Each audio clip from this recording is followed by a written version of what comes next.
We interrupt the off-the-record Fulham chat hurriedly before the mics come on. Because Fulham fan and Pointless co-host Richard Osman makes a welcome return to the studio. Richard, good to see you. Hello, gents. How are you? Yeah, well, here we are. 500 episodes. It's hard to believe, Congratulations. Isn't it? It is amazing. An awful lot. Mind you must have done lots more than that. But, yeah, it's extraordinary. Having started a few years ago as a little thing and now at 500. Lovely, but amazing. Yeah. And just remember, I mean, we did talk about this last time you were in, but very briefly to explain how the whole thing came about. I mean, you essentially at first weren't going to be part of the process. You just went there to do a try it to show how the game worked, didn't you? Well, I'm a producer, yeah. I'm a behind the cameras guy, so I was part of the team who came up with it. So when we were selling it, I'd literally just played that role just to show how the show worked.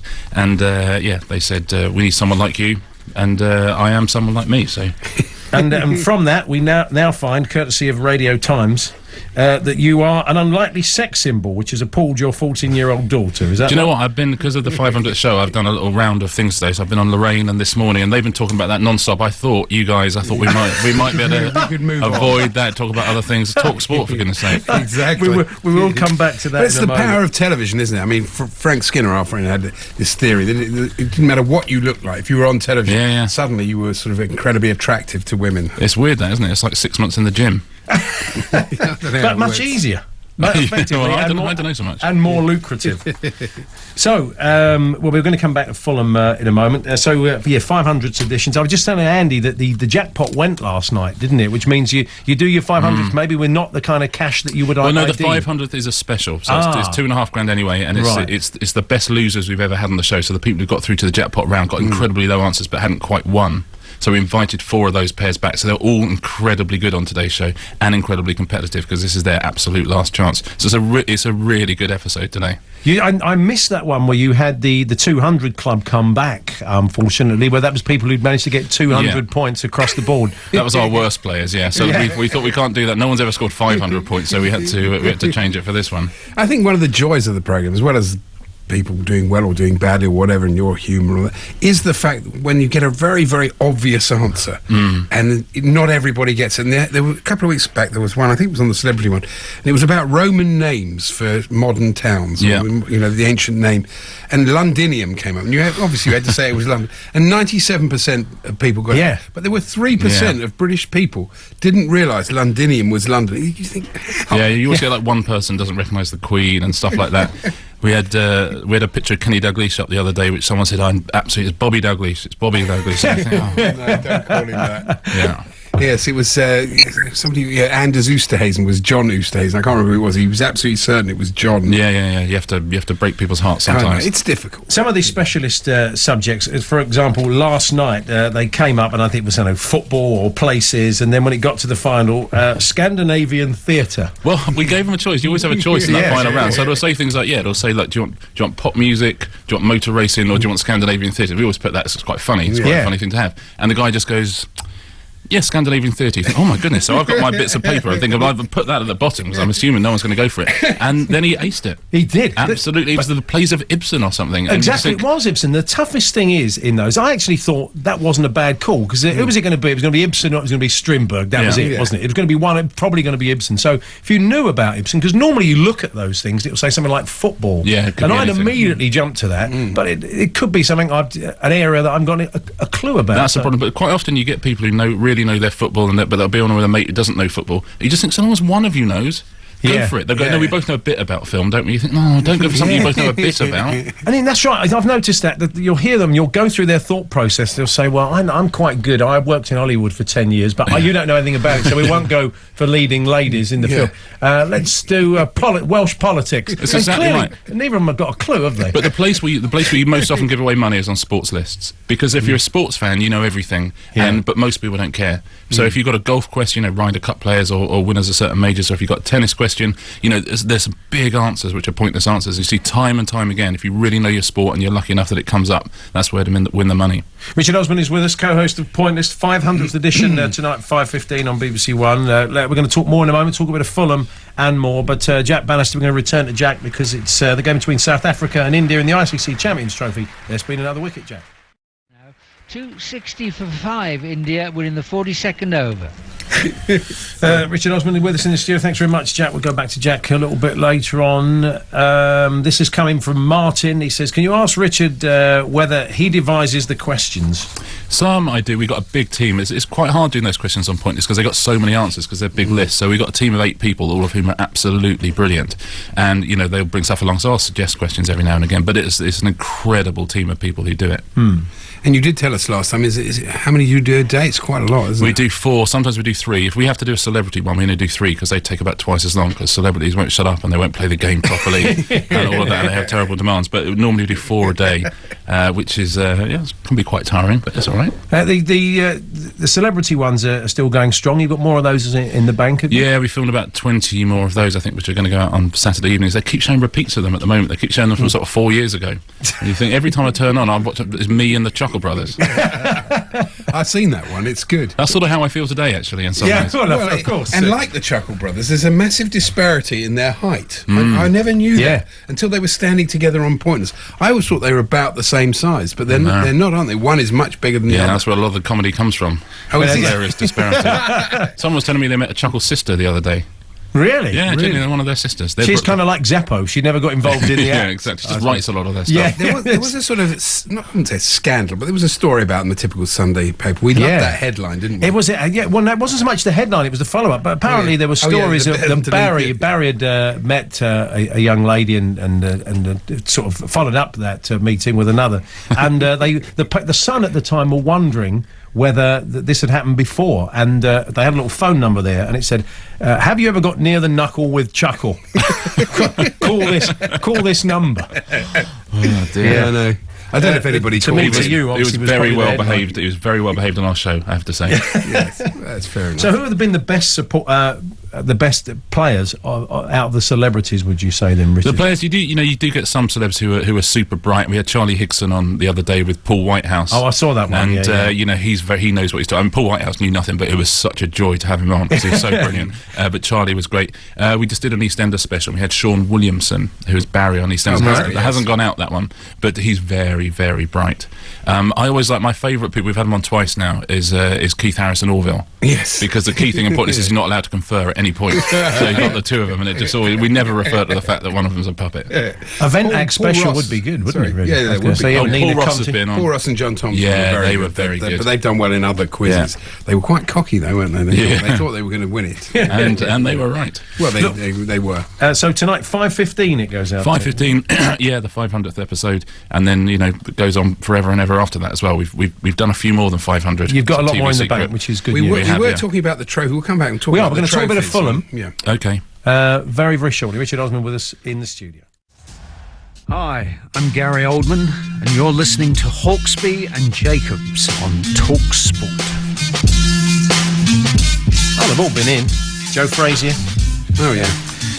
Gary Oldman, Richard Osman, Pointless, they've all been in. They've all here been on Hawksbee and Jacobs on talkSPORT. And it's the 500th edition of Pointless this evening. Has there ever been a Fulham round? No, we've been announced a few times, like grounds, managers, we've done football team mascots. Billy the Badger scored very, very poorly, unfortunately. Sad.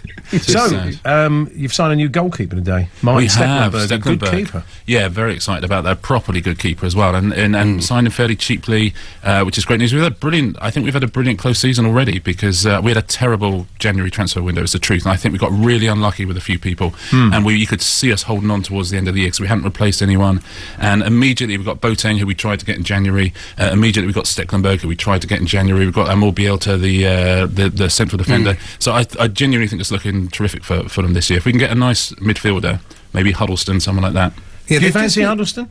I do, and again, I think he was someone we went for in January and didn't quite get. So I suspect he might be a target. But yeah, someone like that I think would thrive at Fulham because he'd be the engine of the team. He'd be, if you go to Fulham as a player like that, suddenly it can become your team. Yeah, that's a good point. Huddleston and Berbatov. Talk about strolling. That's fantastic. Yeah, that's right. We'll be sort of Flanagan and Allen, half-paced at times. But the thing is, we got about 8 20-year-old wingers who just run up and down the whole time. Fry's a good prospect. Fry is a good player. Yeah, he's never. The team needs to be a bit younger. I think that's what I was saying to Barry. I think they do. They've got sort of player, a lot of over 30s. But we got catching Nicholish. He doesn't quite catch Fry as well. We got a guy called. He was injured at the end of the season. He was a terrific player. Everyone was about to find out about him. He was Dejega, the Iranian, who's a terrific player. And if he's fit again for the next season, I think he'll set the Premiership alight. What's your expectation going in every season then, Richard, as a Fulham fan? What are you looking for? Well, you look to survive, don't you? That's the truth. You still look to survive, would you say? Yeah, I think you have to look to survive because you've got to look at the financial aspect of the game. So you have to look to survive. Obviously, you think, wouldn't it be amazing if this season we're the team becomes 8th or 7th, and this season we're Swansea or whatever. And you know what? Sometimes it happened. It happened under Hodgson. Happened under Mark Hughes. And this season, I don't think there's anything Yol could have done about it because of Dembele and Dempsey going. Not a lot he can do. He didn't have the time to replace them. Again, unlucky in that transfer window. I think now he can build the team in his own image, and so if he doesn't do brilliantly next season, I think that's probably Yol's fault. But I think now he's got the funds and the and the players he wants. I don't think Tottenham fans have seen the best of Dembele yet. I think maybe it's that hip injury he was still carrying because he didn't have the surgery, and maybe he's been asked to play. Playing a different position. Yeah, than he's playing a lot deeper, and I think he got a lot further forward for Fulham. He really didn't hit, and him and Dempsey together at Fulham, it was magical at the time. It was absolutely wonderful to watch, and it's a shame because he is brilliant, and it's a shame to see both of them at Tottenham. They just haven't kind of shone the way they could do at Fulham. Yeah, I don't think he's not been let off the leash. I mean, at Tottenham, I've got this thing that he runs 10 yards, checks, and plays it square, and it's almost like he's been told to do that. Whereas at Fulham, he could cut loose. He had the freedom to take players. That's exactly it. And yes, you're talking about Ruiz again. As a guy hasn't quite shown what he can do. Every now and again, he does something unbelievable. Scores some extraordinary goals, but hasn't quite hit the ground running. I think he suffers a bit from playing with Berbatov because Berbatov is so good and dominates so much. And when Berbatov doesn't play, Ruiz suddenly you see his chest puff out a bit and he plays a bit better. But one of the great sights in the Premier League, I think, last season was watching Berbatov. Oh, yeah. He's just great to watch. Just amazing. I even got a smile from him. I was sitting there and he did something outrageous trying to control the ball, just failed. And he gave him a little smile and shrugged. I was in the crowd. Yeah, but he's great to watch live because you see, how much he doesn't run and how much when he does run. It's amazing. Fascinating player to watch. But seeing his fury with all of his teammates every time something goes wrong is lovely. But people say that must be demoralising. But you know what? He sort of knows he's a pantomime Berbatov. He knows he's playing a character, I think he always has done because the other players love him. They love him there, don't they? And he's a very hard worker as well. That's exactly it, and people genuinely warm to him. Now, I don't know if Lorraine did this. I don't know if she put the effort in, but we have. We're going to play Pointless. Excellent. Yeah.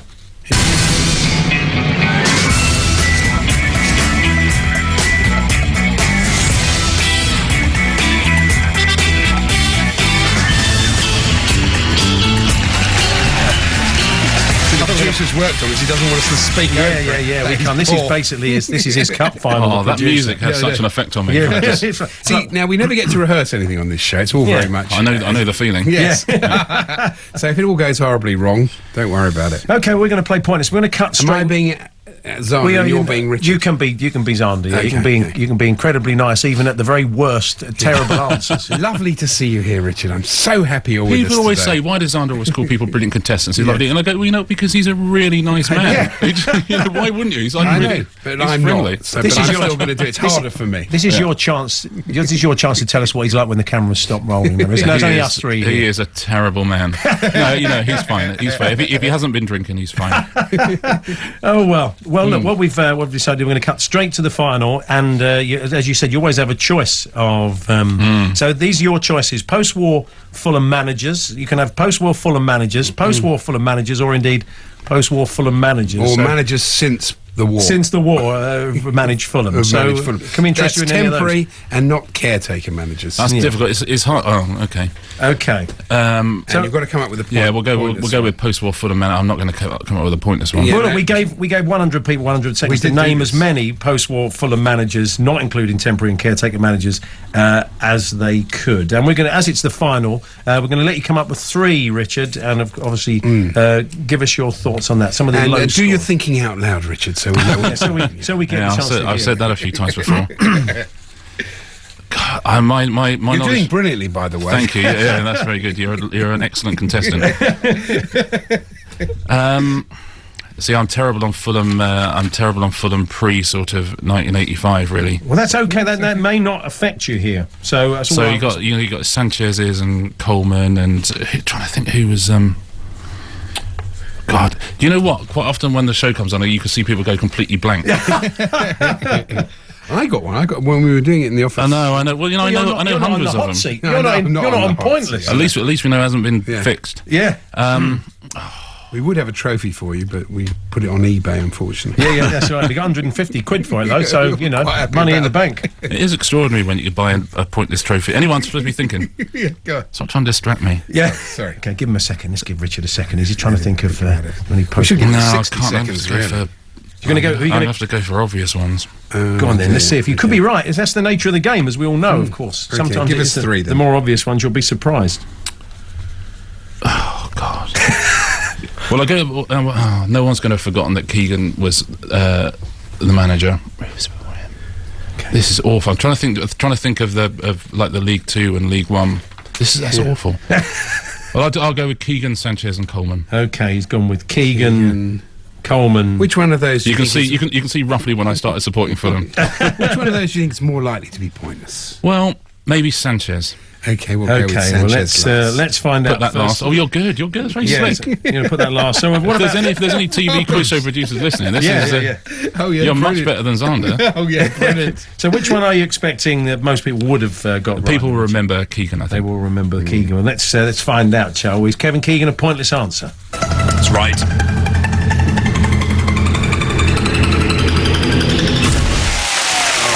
Round of applause. Unfortunately, no, it wasn't a pointless answer. It was 48. Yeah, 48 people remembered Kevin Keegan. Oh, you're going to go through all the... I hate it when people go through the names at the end. Next, you said... Chris Coleman, I think you felt was possible. Yeah, Chris Coleman. Is Chris Coleman a pointless... But also, you know what? You asked this in the talkSPORT offices as well, don't you? If you'd asked 100 random people on the street, there's no way anyone knows Laurie who? UTV media staff on email, and this is what they came back with. Chris Coleman, is that a pointless answer? That's right. It is right. 48% of people, 48 people went with that one as well. Is that Zander saying that's right? Yeah, I think it nice. is. That's right. We couldn't edit it completely. We're not George Lucas's people. We try and edit them out completely. We can't do it. And anyway, I've really let myself down. Something you can't do, of course, on the BBC is to say, is Laurie Sanchez a pointless answer? Find out in a few moments' time.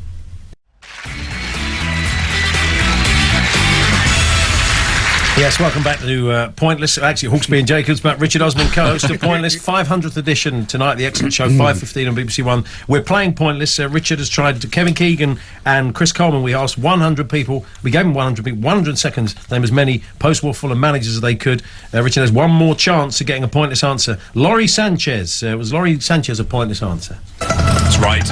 It is right. That's right. It wasn't pointless. 28. 28 was it. It's unlucky, Richard. Jimmy Hill. Were absolutely brilliant. So the jackpot now goes to 2 cartons of Dimitar Berbatov cigarettes. And we will be donating 50 pence to a charity of your choice. That's right. Let's look at some of those pointless answers. Vic Buckingham, of course, also managed Ajax and Barcelona. Bedford Jazzar, one of the great names, resigned to run a pub. It's got a pub, yeah. Bill Dodgin managed him in the early 40s. Alan Dix was in charge. They lost a cup tie to Hayes. Ray Harford, Bobby Campbell. Ray Harford was a pointless answer. Yeah, Ray Harford was a pointless answer. Only a but Bill Dodgin and Bill Dodgin Jr., of course. I said Bill. Who was the one who managed against his brother? That was one of the Dodgins, wasn't it? I think it must have been. Yeah, Bill Dodgin Jr. That's right. So they both did that sort of job at the same time. But look, well done to anybody who got those right at home. Well, one of the blokes who we asked basically cut and paste from a website. All in chronological order. Just took him off a soccer base. There you go. That's cheating. Ray Harford. He's been banned when we play that again. Richard, thanks for being a good sport. Lovely to see you. Absolute pleasure. Continue success with the show. It's absolutely fantastic. And many more to come. You tell us in more of the celebrity ones as well. Lovely. And 5:15 this evening. Enjoy. Brilliant. We shall watch. Richard Osman there from Pointless. It's Hawksbee and Jacobs here on talkSPORT. Still plenty more to come this afternoon.